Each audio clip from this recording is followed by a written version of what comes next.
statistics. It is Monday morning. We're starting off with our 3.2 notes. We are down to this page, using normal CDF to find the areas under the normal curve. So most of that is gibberish to you. So up until this point, we have only been able to find percentages at standard deviation lines. We know that the 68, the 95, and the 99.7% things, and then we can add them up accordingly. Well, how often does the data actually fall on the perfect standard deviation line? Well, not that much. So we're going to actually use calculators to find the percentage at any point on the scale when we have a normal curve. Okay, so starting with this first one, there's nothing shaded. So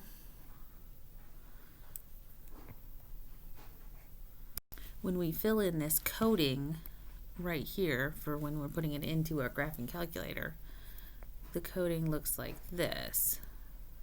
So it's normal CDF, and then the first number is our lower bound. So how far to the left does the shaded area go? The second number is our upper bound. How far to the right does our shaded area go? Third number is mean, and the fourth value is our standard deviation. So for a chart that has nothing shaded, our lower bound is 0, our upper bound is 0, our mean is 0, and for this one, standard deviation is 1. So we're going to type that in to our TI-84. Okay, it is under the distribution menu. So you have to hit second and vars, and we are doing normal CDF. CDF stands for cumulative density function. So it adds up the amount of values. It adds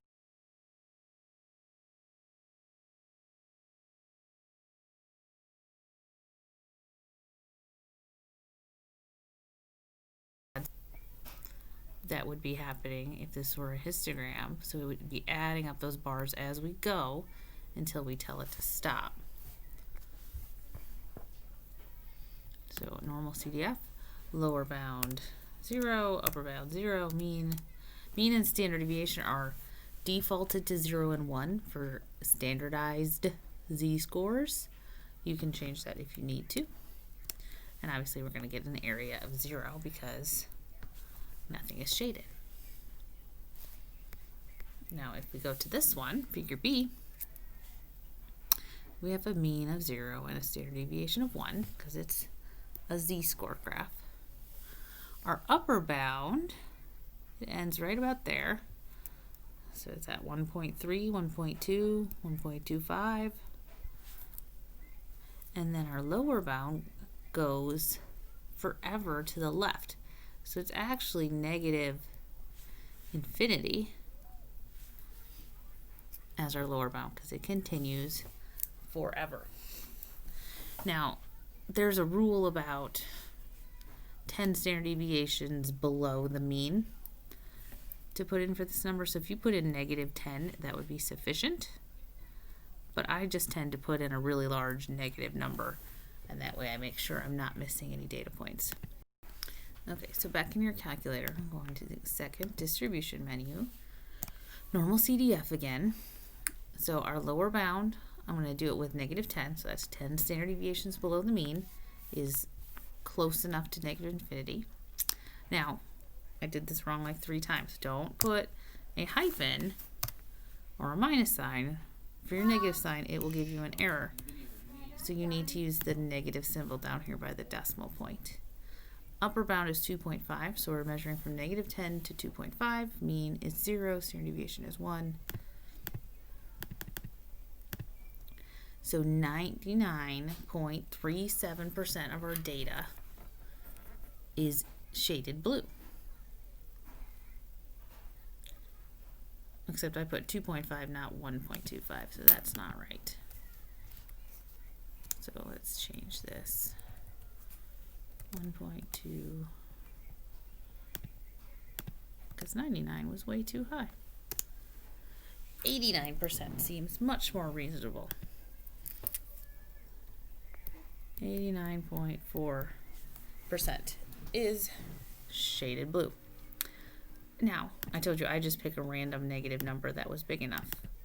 So if I change it to, let's say, negative 99, watch what happens to the percentage. Nothing.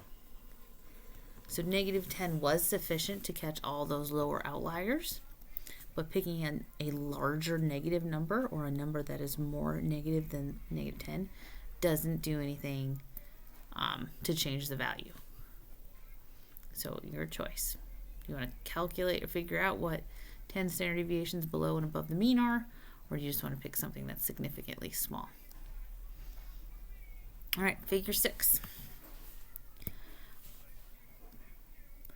We're measuring from negative infinity. Oops. So when you write this out, when you're writing out the code, you can write negative infinity. Sorry, it looks like an 8 still. And then how far are we going up?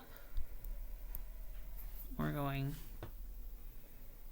I don't know, negative 1.3. Mean is 0. Standard deviation is 1.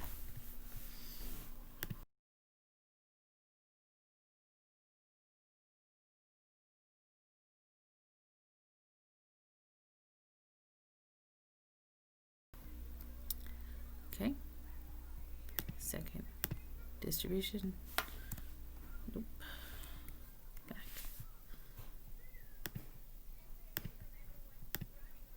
Second distribution, option 2. Normal CDF. So we're going to negative infinity. We're stopping at, oops, I did it again. Negative sign, not minus sign. We're stopping at negative 1.3. Mean and standard deviation are correct.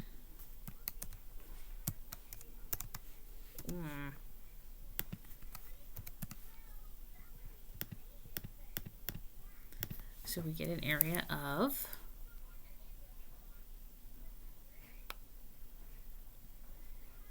9.6, so 9.68%, 9.7%, 9.7%. So if you are less than 1.3 standard deviations away from the mean, you are in a population that only includes 9.7% of the population. So now, I know a lot of you prefer Statlet. So if you open up your Statlet website, and here I'll put it side by side. Let's see, we are doing normal distributions and probability. All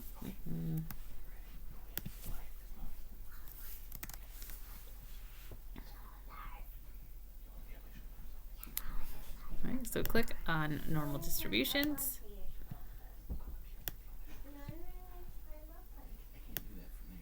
Calculate an area under the normal curve is what we're doing right now, because we're trying to find how much is shaded blue.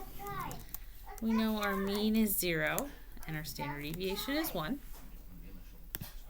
So it graphs it nicely for you. And then you can do either of these. You can find the area between two values, or you can find the area to the right of the value, because everything to the right is shaded.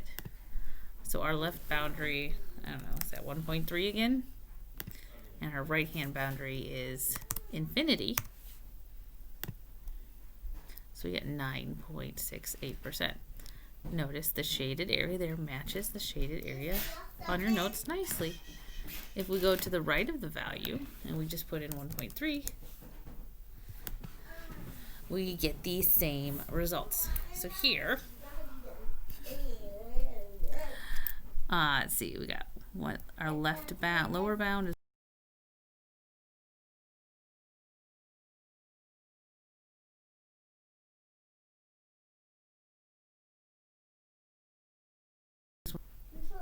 Our upper bound is infinity. Mean is 0. Standard deviation is 1. Area is 9.68 percent. So both the Saplet and the graphing calculator work in the same way. So now this one, figure E, we're not going to infinity on either of the sides. So we definitely need the area in between two values.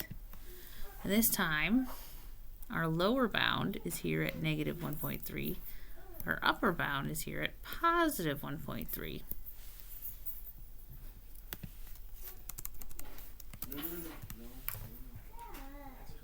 Calculate the area.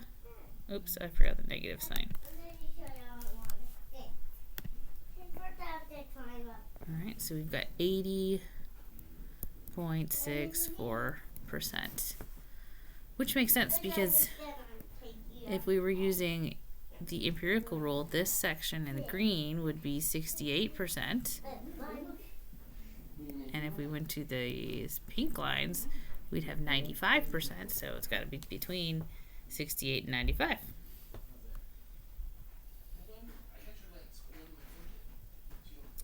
All right.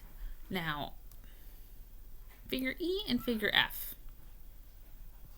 Look at how they're related. They're opposites of each other. The only way to calculate these on a calculator is to do the left-hand shaded separately from the right-hand shaded. So we want to do the left of negative 1.3. You get 9.68. And if you do to the right of 1.3, you're going to get the same 9.68. Notice because these two sections are exactly the same size.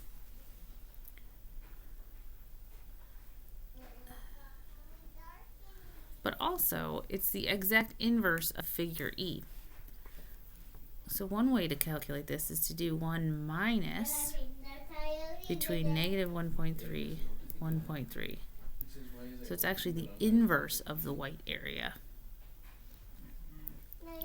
So it's 1 minus 80.64. Somebody needs to go to bed. 1 minus 80.64.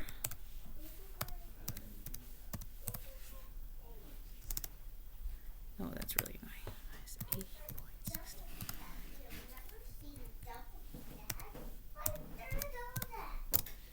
79.64.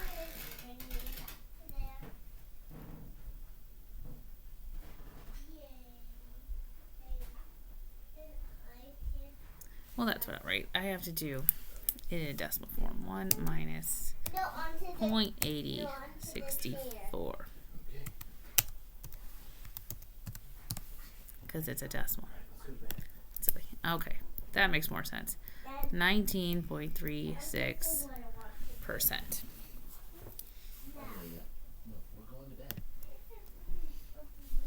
Okay, so that is how you calculate the area under a curve, a normal curve, if it doesn't hit a standard deviation line.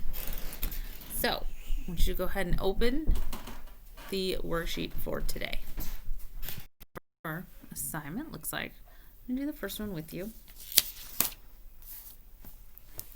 Weights for a single dip of ice cream at Bob's Ice Cream Parlor have a mean of 8 and a standard deviation of 1/2. So all the other ones that we did on the notes had a mean of 0 and a standard deviation of 1. We just need to plug those numbers in. What is the chance that it weighs between 7 and 9 ounces? So the curve here looks something like this. We have a mean of 8, standard deviation of 0.5. So our 7 and our 9 are here. And we want to know what percent is in that section. So this is a normal CDF. Even if you're doing this on Saplet, I want you to write this coding down so I know that you know what's going on. Lower bound is 7, upper bound is 9, mean is 8, and standard deviation is 0.5.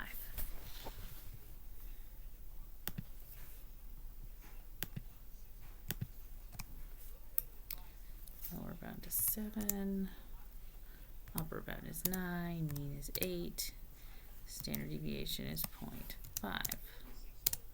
So we've got a 95.44%. Now that number should look very familiar.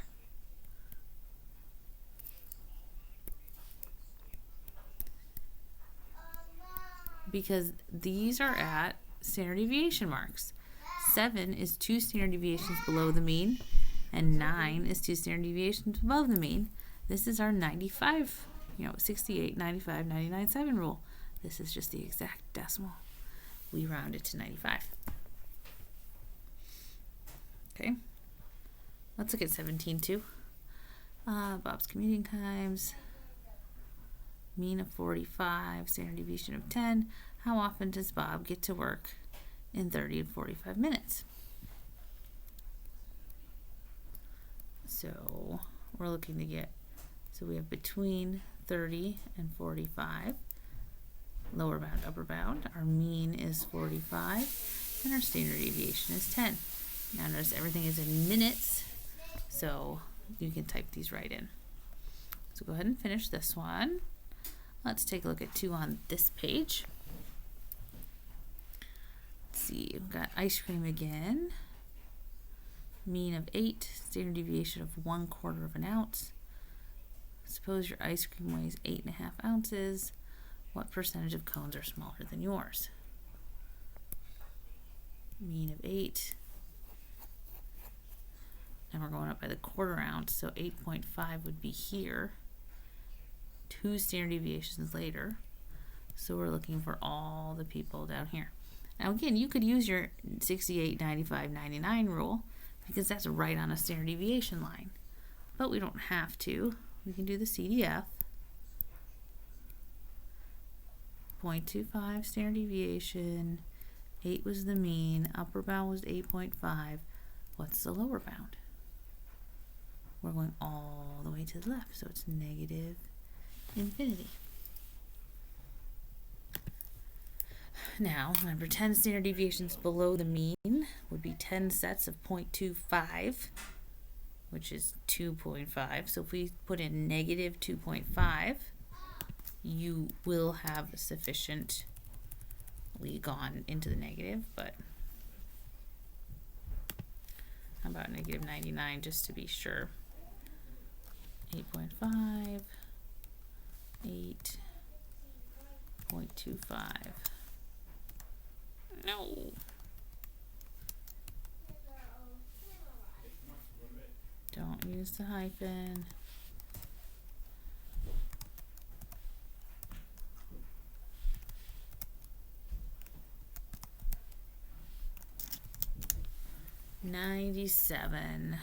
%, 97.7. Okay, go away. % of the time their ice cream is going to be smaller than yours. So you did pretty good. Okay, let's take a look at 11. And then the rest are yours. Okay, he has a mean of 45, standard deviation of 10. What % of the time does Bob get to work in 30 minutes or less? So if we're doing a CDF, 30 minutes. It always helps me to sketch the graph. 30 minutes or less. So we're going from negative infinity to 30 minutes. And yes, I know you can't have less than 0 in time, but that's not how the graph works. Mean of 45 and a standard deviation of 10. So that's going to find your % of the time that Bob needs to work in 30 minutes or less. And B, Bob's workday starts at 9. If he leaves at 8, how often is he late? So you have to read into this. So if it takes him longer than an hour, he's going to be late. So with a 60, anything more than that. So that's a lower bound. Upper bound would be positive infinity. And again, 45 and 10. Okay, I want you to try the rest of the problems on these 2 pages. And then come to the Google Meet at the end of class and ask any questions on those. I will see you in a little bit.